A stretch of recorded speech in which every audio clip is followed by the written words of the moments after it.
Hi, this is Dr. Julin Teng. Today, I've posted an analysis on my blog on why Donald Trump won the 2016 US election. And the answer actually is very simple, that he captured the heart of the voters, at least his voters. Let me explain why. In democracy itself, it's about people coming together from different perspectives and to collectively decide the political discourse of a society. Of course, in the last couple of years, there have been a lot of people who were just pointing to the election of Donald Trump as evidence that democracy doesn't work. But what they fail to understand is that this is exactly how democracy is supposed to work and how democracy usually works quite well. Let's specifically look at Trump versus Clinton. So there's a lot of big contrast there to be had.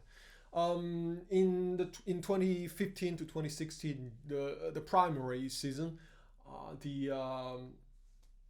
basically the Democratic Party committed practically election fraud against Bernie Sanders to ensure that Hillary Clinton would be their nominee. But at the same time, Hillary Clinton was a really flawed candidate. She was the most hated politician in the U.S. at the time, and this was because.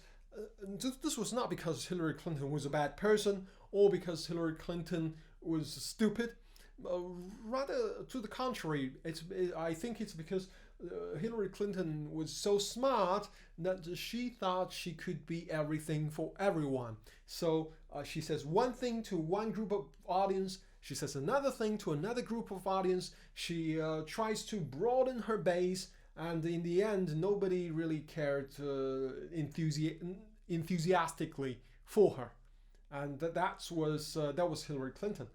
Donald Trump contrasts this with Donald Trump. Donald Trump didn't really care to be loved, to be liked by everyone. He was loved.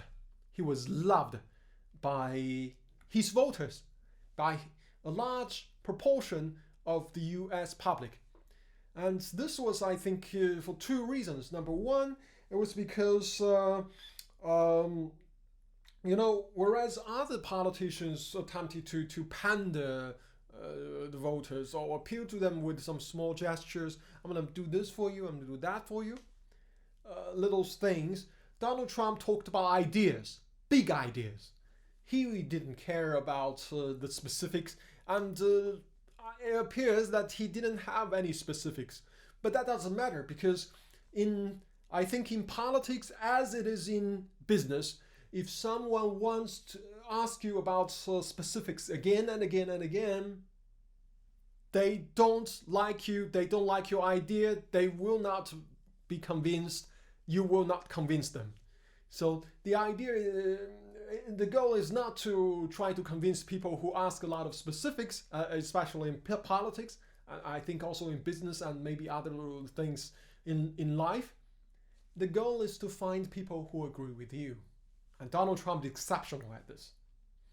And another thing, and the second thing is that Donald Trump, whereas other politicians were just try to be civil, they think the same as Donald Trump, but they never act or say the same things. Donald Trump didn't care. He acted like a normal person would. An average American person would say how it is, and Donald Trump was just excelled at this, and people saw authenticity in him. At the same time, he never backtracked on anything. He never apologized for anything, so that he projected confidence and competence.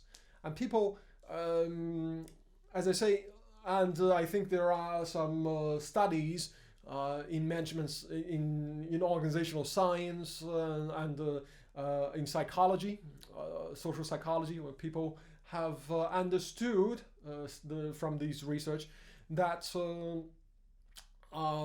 we as human beings, the public, as a group or as individuals, are very bad at judging competence. We use a lot of cues, a lot of heuristics to guess who is more competent, who is going to do exactly what he or she is going has promised. And Donald Trump has the confidence and the projection of success that are strong cues that we rely upon to judge person's business competence. So with his authenticity, with his at least perceived authenticity, with his perceived competence, and combine that with the fact that he was great at identifying and appealing to people that love him, obviously he won. Right? That's quite simple. And the key that I highlight here is the visceral appeal. And I again stress that in this analysis, so basically that in politics, as it is in business, the key is to identify your audience. This is more important than coming up with specifics or with reasoning, because once you find the audience who willingly believe in you and believe what you say, it is very easy to it is much easier to motivate them and turn them out to vote, or motivate them in business to ask them to act, for example, in terms of purchase, or in terms of signing some type of agreement with you in business terms, than it is to try to convince people who disagree with you to begin with. And Hillary Clinton wanted to appeal to people who didn't really like her, and so she was not really doing the right thing, in my personal opinion. And I believe a lot of people agree, would agree, at least. Right. And I think what was surprising was, in fact, that Donald Trump didn't win the popular vote in 2016. I think my personal explanation was that the Republican Party was facing really a demographic cliff. So their base is aging. Their base is aging, and and actually also shrinking in proportions. So that's their issue. And I think if it weren't for Donald Trump, it would be very difficult to imagine the Republican Party being elected in 2016. And again, in 2020, it's a question that we still need to ask ourselves.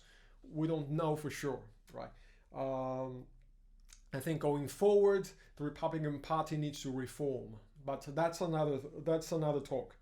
The last thing that I mentioned in this analysis was that let's don't focus on the noises, which has been the Russian interference theory, right?